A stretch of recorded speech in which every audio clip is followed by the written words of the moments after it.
Hello, good morning সবাইকে। তো অনেক দিনের একটা পুরনো ভিডিও আমার শ্যুট করা ছিল, যেগুলো আমি এডিট করে উঠতে পারিনি কিছু সময়ের অভাবে, কুড়েমির জন্য।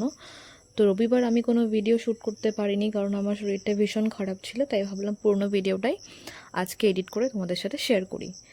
আর আমি এখন চেষ্টা করছি প্রত্যেক দিন ভিডিও দেওয়ার, চেষ্টা করছি নিজেকে একটা জায়গায় দাঁড় করানোর, একটা ভালো জায়গায়। দেখা যাক কতটা কি সম্ভব হয়। তো সকাল সকাল ঘুম থেকে উঠে সেদিন ওষুধ খেয়ে নিয়েছিলাম, আর ওই দিন ভীষণ গরম ছিল। আমার মুখ দেখে বুঝতে পারছো আমি কতটা ঘেমে গেছিলাম। তাই গরমে কিচ্ছু টিফিন করে নিয়ে হালকা ছাতু শরবত করে নিয়েছিলাম, ঝাল ঝাল। আর তারপরে একটু পেয়ারা খেয়ে নিয়েছিলাম, কারণ আমি 10টার সময় উঠে যতটা পারি, ডেলি হয়তো সম্ভব হয়ে ওঠে না, বাট ফল খাই। পেয়ারা হোক, আম হোক, কলা হোক, লিচি হোক, এখন একটু খাই।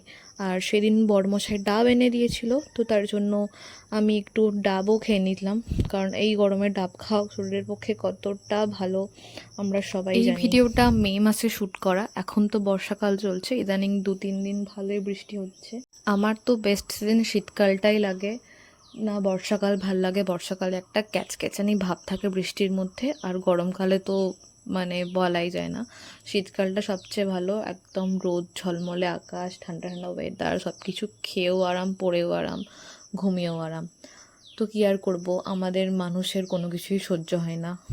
ঠান্ডা করলে বলি কি ঠান্ডা করছে, গরম করলে বলি ওরে বাবা কি গরম। তো বাদ দাও। তো এখানে ডাবের জলটা খেয়ে নিলাম, আর আজকে মাছ রান্না করব। তো এই গরমের মধ্যে আমি আগের দিন রাতেই মাছ নুন হলুদ মাখিয়ে রেখে দিই, আলু কেটে রেখে দিই, মশলা বেটে রেখে দিই, সব কিছু ফ্রিজে রেখে দিই, যাতে আমাকে সকালবেলা উঠে গরমের মধ্যে না করতে হয়। যত তাড়াতাড়ি পারি এই গরমে আমি 11টার মধ্যে করার চেষ্টা করি। তো আজকের ভিডিওটা এটুকুই, দেখা হচ্ছে নেক্সট কোনো ভিডিওতে। বাই।